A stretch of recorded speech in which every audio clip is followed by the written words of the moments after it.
બે આરોપીઓ પહેલા એક્ટિવાની ચોરી કરે છે અને એક્ટિવાનો કલર છે તે બદલી નાખે છે અને ત્યારબાદ 1.5 મહિનાથી જે પ્લાન કર્યો હતો તે પ્લાનનો દિવસ આવે છે અને 40 લાખ રૂપિયાની લૂંટ કરે છે। આ બંને આરોપીઓ કોણ હતા અને ક્રાઇમ બ્રાન્ચે તેમને ઝડપ્યા ત્યારબાદ શું ઘટસ્ફોટ થયો છે તેની વાત કરવી છે। નમસ્કાર, આપ જોઈ રહ્યા છો હોટલાઇન ન્યૂઝ અને હું છું આપની સાથે Taufiq Ganchi.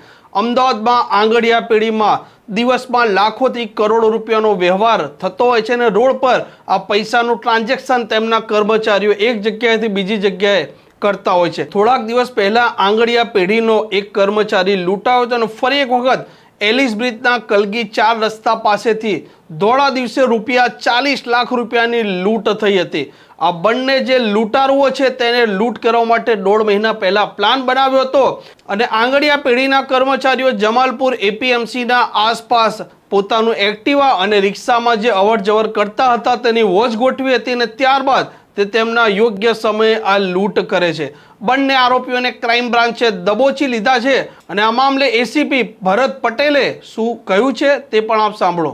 Alice bridge police સ્ટેશનમાં એક ગુનો નોંધાવેલો છે। એ વિસ્તારમાં આર કાંતિલાલ પેઢી આંગડિયાના 2 કર્મચારી જમાલપુર શાક માર્કેટમાંથી એમના દૈનિક ક્રમ પ્રમાણે રૂપિયાનું કલેક્શન કરી અને પોતાની ઓફિસ પર જ જઈ રહ્યા હતા રિક્ષામાં।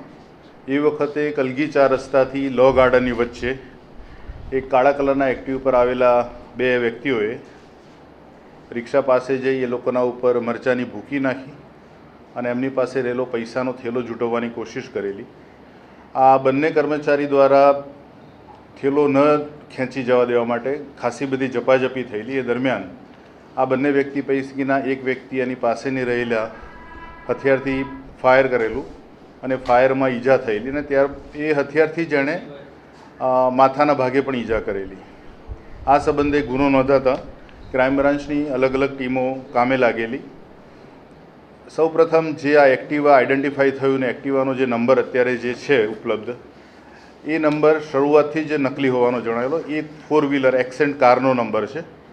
આ લોકોએ આ જે એક્ટિવા જે છે એ આ લૂંટના બનાવના અગાઉના 1.5 મહિના પહેલાં જમાલપુર આપણે નદી કિનારે જે ગુર્જરી ભરાય છે ત્યાંથી સફેદ કલરનું એક્ટિવા ચોરી કરેલું હતું। આ સફેદ કલરના એક્ટિવાને એ લોકોએ સ્પ્રેથી આખો કલર એનો બદલી અને બ્લેક કરી નાખ્યો હતો। ટેકનિકલ ઇન્ટેલિજન્સ, સીસીટીવી અને હ્યુમન રિસોર્સ આધારે આ બંને આરોપીઓને દાણી લીમડા ખાતેથી પકડી લેવામાં આવેલા છે। આ બંને આરોપી પૈકી એકનું નામ છે Jafar Iqbal Niyaz Ahmed Rangrez, Shahalam society, barrel market, Dani Limda, Ahmedabad અને બીજો જે છે એ મોહમ્મદ જાવેદ ઉર્ફે જબ્બો, મોહમ્મદ હનીફ રંગરેજ, બંનેની ઉંમર 38 વર્ષ છે। એ પીર કમાલ દરગાહ કમ્પાઉન્ડ દાણી લીમડા ખાતે રહે છે। આ બંને આરોપીઓએ આ જે લૂંટને અંજામ આપ્યો એ લૂંટનો અંજામ આપવા માટે જમાલપુર બ્રિજ નીચે છેલ્લા 1.5 માસથી રેકી કરેલી કે ત્યાં કયા કયા આંગડિયા પેઢીના કર્મચારીઓ પૈસા લેવા આવે છે અને કઈ ઓફિસે જાય છે। ઘણી વખત પીછો પણ કરતા હતા। આ બનાવમાં પણ એવું બન્યું છે કે જ્યારે બનાવના આગલા દિવસે એટલે કે 9/7ના રોજ જ્યારે આ લોકો આ જ બંને કર્મચારીઓ જે આર કાંતિલાલ આંગડિયા પેઢીના કર્મચારીઓ છે એ જ્યારે પૈસા લઈને નીકળ્યા ત્યારે તરત જ એમનો પીછો કરવા માટે એમણે કોશિશ કરી પણ એક્ટિવા કોઈપણ સંજોગોમાં ચાલુ ના થવાથી એમને એ દિવસે 9/7ના રોજ એ પ્લાન એમને પડતો મૂકવો પડ્યો અને એ જ રીતે 10/7એ એ લોકો ફરીથી પીછો કરે છે અને આ ગુનાને અંજામ આપે છે। બંને આરોપીઓ પાસેથી હાલ 35,58,000 રૂપિયા, 58,500 રૂપિયા તથા 2 મોબાઈલ ફોન કબજે કરવામાં આવેલા છે। કુલ 36,85,000 રૂપિયાનો મુદ્દામાલ કબજે લેવામાં આવેલો છે। કુલ આ લૂંટ 40 લાખ રૂપિયાની થયેલી હતી જે તે વખતે। આ બંને આરોપી પૈકી એમનો જે ભૂતકાળ છે પ્રમાણે એ લોકો જીન્સની ફેક્ટરીમાં કામ કરતા હતા અને ત્યારબાદ ઓટો રિક્ષા ચલાવતા હતા। એ પૈકી જે આરોપી જે છે એની વધુ પૂછપરછ દરમિયાન મોહમ્મદ જાવેદ જે છે જબ્બો એણે 1/1/2023માં જમાલપુર વિસ્તારમાં આંગડિયા પેઢીના કર્મચારીને લાકડાનો ધોકો મારીને આ રીતે 28 લાખ રૂપિયાની લૂંટ કરેલી હતી। એ પણ એણે આ પ્રાથમિક પૂછપરછ દરમિયાન કબૂલાયું છે અને કુલ અત્યાર સુધીમાં આરોપીઓ વિરુદ્ધ ઓન રેકોર્ડ 3 ગુના છે।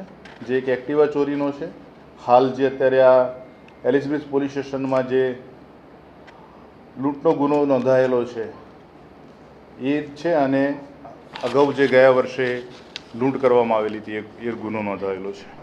હાલ આરોપીઓની પ્રાથમિક પૂછપરછ બાદ એલિસબ્રિજ પોલીસ ખાતાને સોંપવામાં આવનાર છે. જે પ્રકારે એસીપી ભરત પટેલે કહ્યું તે મુજબ કે આ બંને આરોપીઓ છે જફર ઇકબાલ રંગરેજ અને જમ્બો રંગરેજ. આ બંને વ્યક્તિઓ પહેલા એક કંપનીમાં નોકરી કરતા હતા, ત્યારબાદ તેઓ રિક્ષા ચલાવતા હતા અને તે લૂંટનો પ્લાન કરે છે. 1.5 મહિના પહેલા તે ગુજરીમાંથી એક એક્ટિવાની ચોરી કરે છે અને તે એક્ટિવાને કાળો કલર કરી દે છે અને તેની જે નંબર પ્લેટ છે તે નંબર પ્લેટ પણ બદલી દે છે અને લૂંટ કર્યા બાદ તે અલગ અલગ ઠેકાણે જાય છે. બંને અલગ પડી જાય છે. એક વ્યક્તિને લાખ રૂપિયા આપે છે, બાકીની રકમ બીજો સાગરીત લઈ જાય છે. પરંતુ આ ઘટના બાદ સ્થાનિક પોલીસ અને ક્રાઇમ બ્રાન્ચ સક્રિય બની હતી અને હ્યુમન ઇન્ટેલિજન્સ અને ટેકનિકલ ઇન્ટેલિજન્સના આધારે આ બંને આરોપીઓને દબોચી લેવામાં આવ્યા છે અને આગળની કાર્યવાહી પણ હાથ ધરવામાં આવી છે.